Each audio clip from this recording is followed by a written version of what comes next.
Assalamualaikum warahmatullahi wabarakatuh. Alhamdulillahirabbil alamin wassalatu wassalamu ala asyrafil anbiya'i wal mursalin wa ala alihi wasahbihi ajma'in. Alhamdulillah. Apa khabar anak murid cikgu semua? Cikgu harapkan semua dalam keadaan yang sejahtera dan dalam keadaan yang sihat dalam rahmat Allah sentiasa insya-Allah. Okey, untuk hari ini kita teruskan lagi kelas kita tafsir Al-Quran ya. Tentang surah Ar-Rum ayat 21. Yang mana minggu lepas cikgu telah pun mendengar beberapa audio rakaman daripada kamu membacakan ayat 21 surah Ar-Rum. Dan insya-Allah minggu ini cikgu akan terangkan sedikit tentang tafsir ayat 21 surah Ar-Rum ini yang berkenaan dengan keluarga Sakinah. Yang mana Sakinah itu sendiri bermaksud ketenangan Okey, baiklah. Kita lihat semula maksud ayat 21 ini surah Ar-Rum. Dan di antara tanda-tanda kekuasaannya ialah dia menciptakan untukmu isteri-isteri dari jenismu sendiri supaya kamu cenderung dan merasa tenteram kepadanya, dan dijadikannya di antaramu rasa kasih dan sayang. Sesungguhnya pada yang demikian itu benar-benar terdapat tanda-tanda bagi kaum yang berfikir. Ini adalah maksud ayat 21 surah Ar-Rum. Kita nak tengok bagaimana untuk mewujudkan keluarga yang sakinah tu kan, dan apa cara-cara apa yang Allah sebutkan untuk kita dapatkan sakinah dalam rumah tangga. Okey, slide seterusnya. Ni cikgu letak poin-poin saja. Okey, yang pertama, kalau tengok dalam buku tu dia panjang sikit, jadi cikgu letak poin-poin benda yang penting lah. Yang pertama, Allah ciptakan pasangan untuk manusia dari jenis makhluk yang sama. Maksudnya Allah ciptakan pasangan ni manusia untuk manusia, haiwan dengan haiwan, tumbuhan dengan tumbuhan.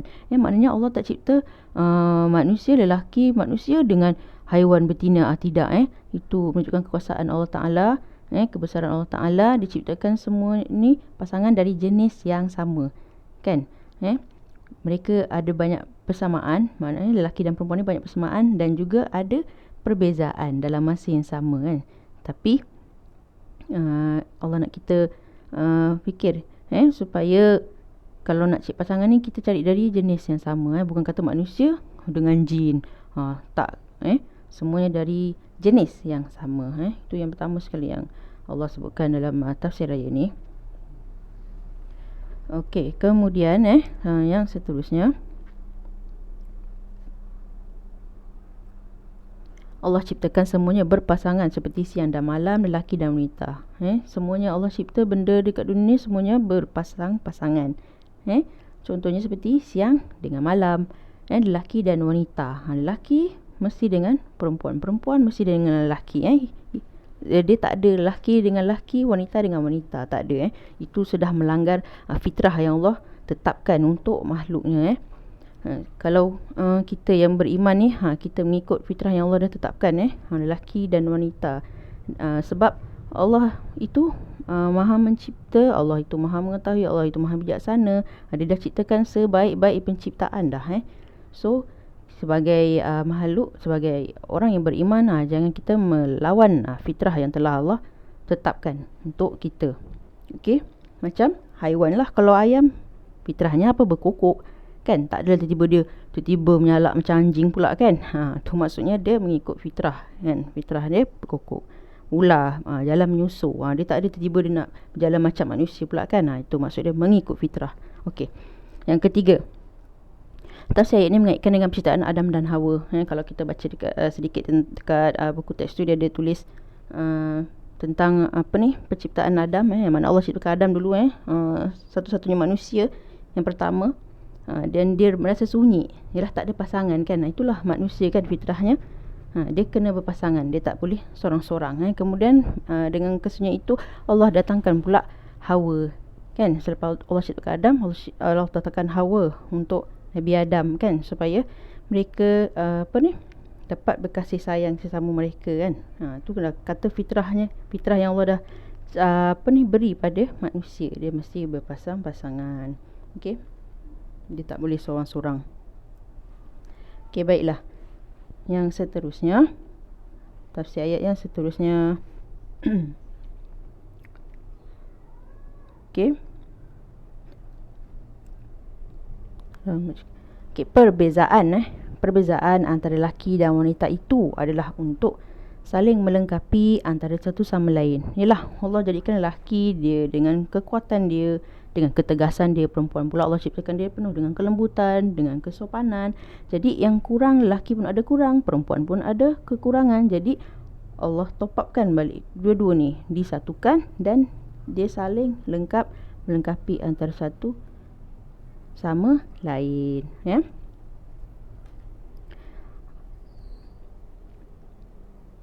Okey.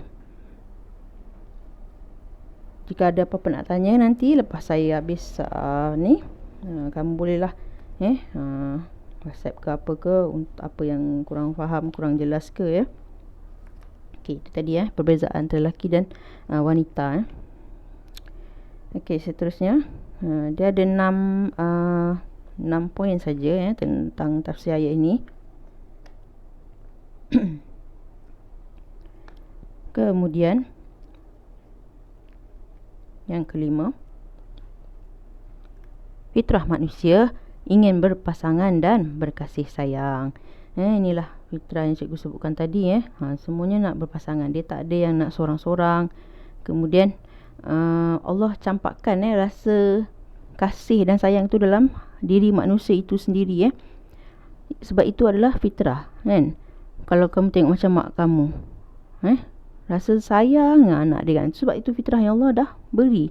Dia rasa sayang pada anak. Suami, dia rasa sayang pada isteri. Isteri rasa sayang pada suami, kan. Sebab itu adalah rumrah dan fitrah yang Allah telah campakkan pada diri manusia, dalam hati manusia.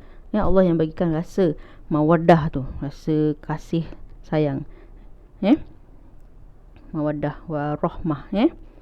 Okey, itu adalah fitrah manusia.